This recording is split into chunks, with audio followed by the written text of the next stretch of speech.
All right. Hi, I'm Dave. Thanks for joining me. I'm a woodturner. I started this channel as a way to become a better demonstrator and a better teacher and a better woodturner. The more I explain these things, the more it sticks in my own head, but also to help other turners of all skill levels become better turners too. Thanks for joining me. I just did a short video on setting up a piece on a balance point. I've got it back on the lathe, and so now I'm going to do a short with just roughing out with a bowl gouge. Now, I could use a roughing gouge. I could choose a spindle or a skew, except that I've got this little bit of a lip here, and I don't want, once I get down to that level, to catch that lip with the skew. It's kind of overhanging. Were this a flat surface, then I wouldn't worry about that so much. So I'm opting to go with a bowl gouge. I do not own a spindle roughing gouge. I did at one point, but found that I could do those tasks and more with the bowl gouge, so I stick with that. So I've got this piece now between centers. It is on its balance point and it's secure in the lathe. I have double checked all of my clearances all the way around, so I know that I will clear the tool rest. And I do that before I start the machine up so I don't get caught up anywhere. So since I have put it on the balance point, and I'm hoping that the microphone picks this up much better than the microphone on the camera, since I have this on its balance point, I can actually bring the lathe up, the speed of the lathe up. And I stopped the lathe because I wanted to talk about cutting air really quick. So as this is coming around, at this level here at this corner, I'm going to cut with a tool. Then this is going to come around and there's a gap there. So I'm cutting air, cutting air, cutting air all the way around until I come back to this corner again. So I've got to work this in, and the whole time, this is like what, better than 99% of the travel of the piece, I'm cutting air. So it's important that I have my form set up to actually make a proper cut before I do anything else. I don't want to just jam a tool in there and have all kinds of mayhem. I want to have as much control over the process as I can possibly glean. And I use this time at the lathe as an outlet for uh, some of my OCD qualities, but also a great load of my control issues. And I feel that this is a very safe and not really harmful way to be able to work with those issues and allow them some point in my life, because they're issues that I have that they're never going to go away, right? Control issues, as far as I know, they're never going to go away. I'm going to have some issue somewhere.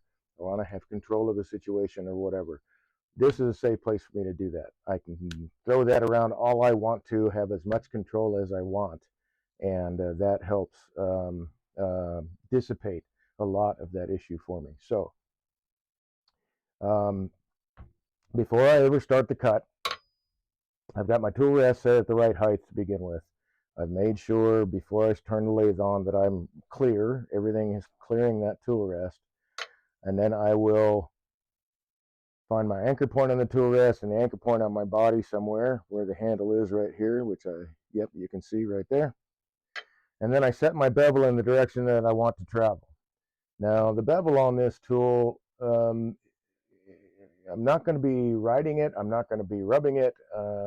It is there to not only give me the proper angle for my cutting edge, but to tell me which direction the tool wants to travel. So however I have that bevel pointed, the tool's going to want to cut more naturally in that direction, depending on where I turn it.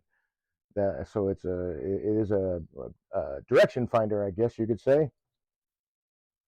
So I have my anchor set and my bevel set.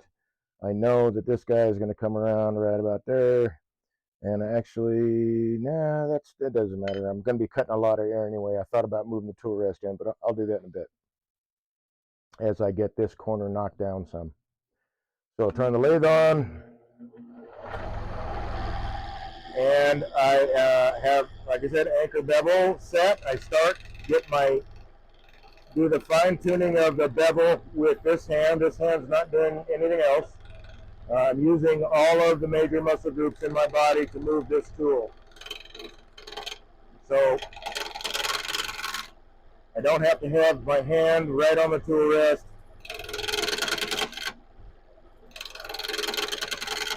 I'm using just my hips forward motion to move the tool in. My hand is on top of the tool just to give a little weight for it on the tool rest. Be the same as it was here. If I wanted to do finer cuts, finer control, I could just use my thumb pressure because I'm only cutting as fast as the tool can cut. It doesn't make sense to try to force the tool in, especially when I'm looking for control. So that's what it looks like by thumb pressure. This is what it looks like with the major muscle groups. Again, don't try these things if you're not comfortable with it. I went in too fast, so it pushed me out.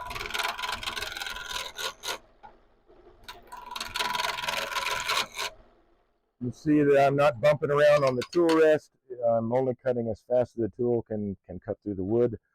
And I've got, well, 3 of the corners knocked off. Not quite that one. And I'm going to move down now and work my way down this way. Doing my best to remember to shut off the lathe before I move the tool rest. So here, all the corners clear, so I can carry this down. Anchor, anchor.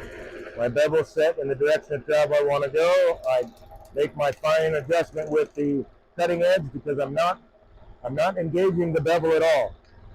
I'm only engaging the cutting edge.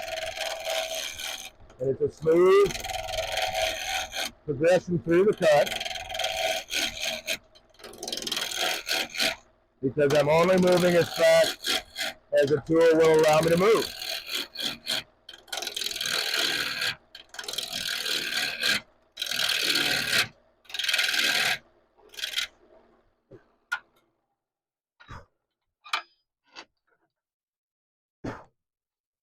Got a little tiny wood shaving in my mouth there. All right, so that's basically how you start off rounding a piece with a bowl gouge. I'm just going to work my way down one direction. I could easily have started back on this position since the tool rest was already there, but unthinkingly I just moved it down here. So once I get to where as close to where round is, or at least close to it, this might be a little bit of an issue since this is lower down than this. We'll see how it turns out. But that is basically, well, that's not basically, that's exactly how you work a bowl gouge into roughing out a piece. So if you are on a budget,